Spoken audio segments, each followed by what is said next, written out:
नमस्कार सभी दोस्तों को। आज की हमारी लोकेशन होने वाली है कामाख्या देवी, जो कि नीलांचल पर्वत पर स्थित है और गुवाहाटी से ये 8 किलोमीटर दूर है और कामाख्या से 5 किलोमीटर दूर है। और ये हम गुवाहाटी पहुंच गए थे। उसके बाद अभी ऑटो लिया 200 रुपये लेगा और मंदिर तक छोड़ेगा।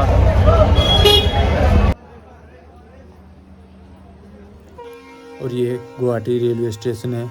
यहाँ से आप दिल्ली, बेंगलुरु, अरुणाचल प्रदेश, शिलोंग, मेघालय के लिए आसानी से जा सकते हैं। और यहाँ गुवाहाटी नॉर्थ ईस्ट का मेन हब है। यहाँ से आप नज़दीकी राज्य में पहुँच सकते हैं बहुत ही आसानी तरीके से, वो भी शेयरिंग टैक्सी द्वारा या पर पर्सनल व्हीकल से या टैक्सी करके आप जा सकते हैं। और मैं अपनी ट्रिप को आसान बनाने के लिए हमेशा मेक माई ट्रिप ऐप यूज़ करता हूँ, जिसमें होटल, आसपास के नियरेस्ट जो भी सस्ते और आईसी बजट के रूप में दिखाता है, शो करता है, उसके अंदर आप अपने बजट के अनुसार चूज़ कर सकते हैं। और घूमने फिरने आसान बनाने के लिए मैं हमेशा रैपिडो बुक करता हूँ या टैक्सी बुक करता हूँ, क्योंकि उससे दो काम आसानी से हो जाए। एक तो भाग दौड़ कम हो जाती है और एक लोकेशन ढूंढने में आसानी हो जाती है, क्योंकि उनको सब पता होता है। और मंदिर तक जाने के लिए हमने रिक्शा बुक किया था और ये मंदिर के गेट पर छोड़ेगा 200 रुपये। चलिए चलते हैं, आपको नीचे से आपको 20 रुपये 30 रुपये लेता है पूरा मंदिर को ऊपर तक चढ़ाई के लिए। बहुत सारा ऑप्शन है। ये 10 रुपये तो जो सही था। बस की सुविधा नहीं होनी चाहिए ना। हाँ, बस सुविधा होनी चाहिए स्टेशन से। बस आपको जाता है, लेकिन बस का उधर थोड़ा आगे से जाता है। आपको सब सुविधा है, बस की सुविधा है, टेम्पो की सुविधा है। पिछली बार भी आया था, उस टाइम मुझे इतना पता नहीं था ना।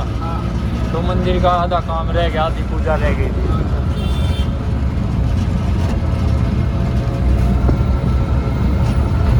हाँ, ये बस गई थी। ये बस आपको डायरेक्ट वहाँ से आपको डायरेक्ट मंदिर के ऊपर तक जाता है। मंदिर के गेट भी छोड़ा था इसने। पूरा ऊपर भी जाता है। कहाँ नहीं, ऊपर तो छोड़ा नहीं, मंदिर के गेट पे छोड़ा था। और दूसरा वाला बस तो आपको मंदिर का गेट तक छोड़ेगा। और एक बस जो है वो आपको खाली कामाख्या जाता है, कामाख्या से फिर आपको आपका स्टेशन का इधर में लेके आता है।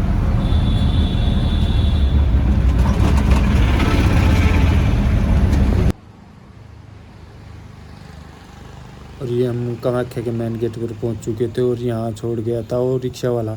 और यहाँ मंदिर जाएंगे और 20-30 रुपये लेगा इको वाला या रिक्शा वाला, ऊपर मंदिर तक छोड़ेगा। और कम बजट में आपके लिए वीडियो बनाता रहूँगा। और ये हम पहुंच गए थे सुबह के 8 बजे थे करीब। अब देखते हैं कितना टाइम लगेगा टोकन मिले मंदिर जाने में। जब भी आप कामाख्या आओ तो पूरा दिन का प्लान करके आओ, क्योंकि यहाँ बहुत टाइम लगता है। करीब 1 दिन तो आराम से निकाल के आना, तब जाके माता के दर्शन होंगे।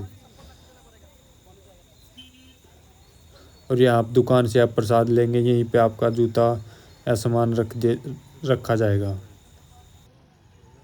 ये सामने आप गेट देख रहे हो, इसी के अंदर टोकन मिलेगा। और यहीं से टोकन लेने के बाद फिर हम दूसरे मंदिर में जाएंगे, जहाँ से माता का गर्भगृह है।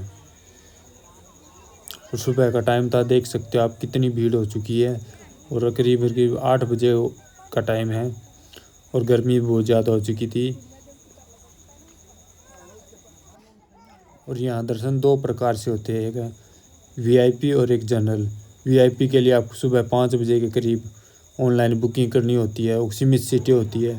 लेकिन दूसरा ऑप्शन है जनरल का, क्योंकि हमने उसमें बुक नहीं किया था वीआईपी में, हमने जनरल का टिकट लाइन में लग के जनरल का टोकन लेंगे और फिर आपको मंदिर के अंदर का दृश्य दिखाएंगे, दर्शन कराएंगे माता रानी के। और साथ में आपको टाइम भी दिखाएंगे कितना टाइम लगता है।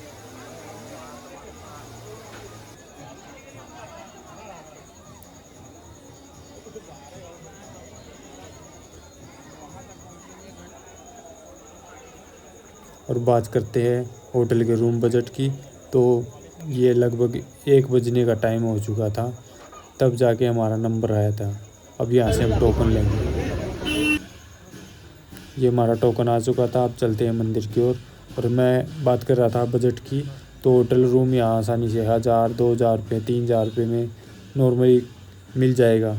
और जितना हो सके आप मार्केट के आसपास या मंदिर के आसपास ही रूम ले, जिससे आप मार्केट में घूमने के लिए आसान रहेगा और मंदिर में आप जल्दी पहुंच चुके।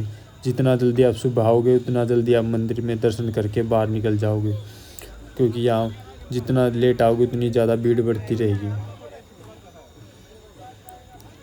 और वो सामने आप दुकान देख रहे हैं, वहीं से हम प्रसाद लेंगे और अपना जूता भी रखेंगे। इसी प्रसाद करीब 300 रुपये का दिया था इन्होंने। और हम चलते हैं मंदिर की ओर। और ये कामाख्या देवी का मंदिर 51 शक्तिपीठों में से एक है। और यहाँ पर माता की योनि गिरी थी और उसी की पूजा होती है।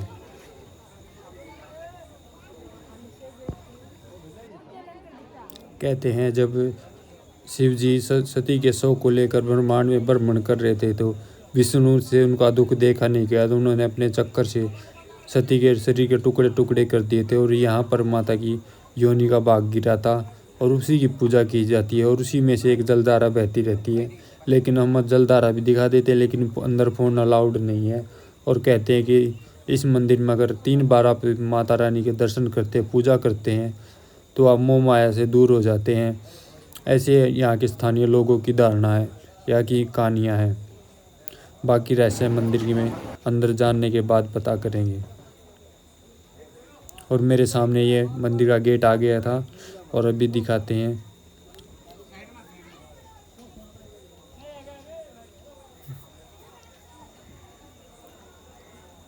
और ये सामने आप देख रहे हैं, यही गर्भगृह है और इसी के अंदर योनि रखी गई है, उसी की पूजा होती है, उसी के अंदर जलधारा बहती रहती है। बाकी इसमें कहीं भी कोई मूर्ति नहीं है और हमेशा यज्ञ कर सकते हैं, पूजा करवा सकते हैं, साधना करवा सकते हैं। और यह कहा जाता है कि यह तंत्र मंत्र साधना का मुख्य केंद्र माना गया है। और आपके सामने एक गर्भगृह है और इसी के सामने है इंक्वायरी सेंटर हो, जहाँ पर आप जो भी पूछताछ करनी आप पूछ सकते हैं। और यह मंदिर लगभग 5000 वर्ष पुराना है। और इस मंदिर के अंदर तालाब है और उस तालाब के सामने दिया जलाते हैं और नारियल भी तोड़ते हैं। यहाँ के ऐसे लोगों की धारणाएं हैं। और यहाँ पर आने का सबसे सही समय है जून के महीने में, 22 जून, यानी उस समय अम्बुबाची का मेला लगता है। और उस समय यह मंदिर 3 दिन तक बंद रहता है, 22 जून से लेकर 25-26 जून तक बंद रहता है। और मंदिर के अंदर एक सफ़ेद कपड़ा रख दिया जाता है और उसी के अंदर 3 दिन बाद खोला जाता है तो वह कपड़ा लाल हो जाता है और वही लोगों के बीच में बांटा जाता है प्रसाद के रूप में। जो दूर दूर से जो श्रद्धालु दर्शन करने आते हैं माता के, उन लोगों के बीच में यह कपड़ा प्रसाद के रूप में बांटा जाता है। और यहाँ से आप मुख्य दर्शन भी कर सकते हैं। और आप लोगों को दिखा दूँ, यहाँ पर बकरे कबूतर घूमते मिलेंगे, बैठे मिलेंगे जितने सारे, क्योंकि यहाँ पे लोगों की धारणा है आप बलि दी जाती है सुबह मंदिर खुलने से पहले, ऐसे लोगों की धारणा है। वैसे तो मंदिर सुबह 5 बजे खुल जाता है, लेकिन दर्शन के लिए 8 बजे का टाइम रखा गया और 1 बजे तक चलता है और फिर 2:30 बजे फिर बंद हो जाता है और फिर शाम के 4 बजे तक फिर चलता है। और यहाँ मंदिर में आप बकरे या कबूतर ऐसे बैठे हुए मिलेंगे, क्योंकि ये सुबह चढ़ा दिए जाते हैं, बलि के लिए दिए जाते हैं और मंदिर में ऐसे ही छोड़ दिए जाते हैं। और यह सामने आप पवित्र तालाब भी है, आप लोगों को दिखा दूं। यहाँ लोग स्नान करते हैं और अपने पापों को धुलते हैं। और कहते हैं इसकी तरफ मुख करके ही दिया जलाते हैं, क्योंकि बोलते हैं कि यहाँ के आने से बाद जो भी आपने पाप पुण्य किए हैं सब के सब माता रानी आपके दूर कर देगी।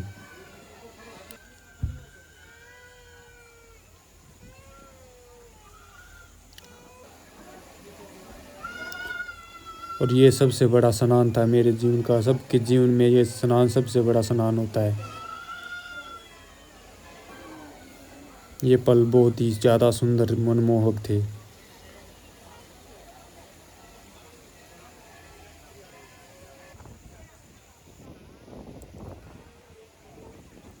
और जहाँ तक कि हमने देखा कि इस मंदिर में कोई भी मूर्ति नहीं है और यहाँ पर लोग आपको ऐसे परिक्रमा करते हुए मिलेंगे, क्योंकि उनकी यह धारणा है कि यहाँ से परिक्रमा करने के बाद आप जितने पाप किए हैं वो आपके धुल जाएंगे। और ये गणेश जी की मूर्ति थी जो अपने सच्चे मन से यहाँ पर आप सिक्का लेकर ज़रूर आए, अपनी किस्मत को आजमाएं। जिसकी किस्मत अच्छी होती है उसका सिक्का चिपक जाता है, लेकिन मैंने 2 बार ट्राई किया लेकिन मेरा कभी 2 बार नहीं चिपका, दोनों बार गिर गया। और नीचे से उठा के मैं दोबारा चिपकाने लगा तो उन्होंने पंडित ने मना कर दिया, बोले ऐसा नहीं करना, दोबारा सिक्का चिपकना होगा तो एक ही बार में चिपक जाएगा। और ये हम बाहर आ गए थे, अभी हम भंडारा दिखाएंगे आपको। इस भंडारे में आने से पहले आपको और भंडारा लेने से पहले आपको इसके सामने से टोकन लाना पड़ता है, तब जाके यहाँ पर प्रसाद मिलेगा, अन्यथा वो भी कुछ सीमित सीटें हैं। और भंडारा सुबह 9 बजे से लेकर 3 बजे तक चलता है। और यह मंदिर के हम बाहर आ चुके थे। मिलते हैं नेक्स्ट वीडियो में। लाइक कमेंट शेयर सब्सक्राइब ज़रूर करें। थैंक यू, धन्यवाद।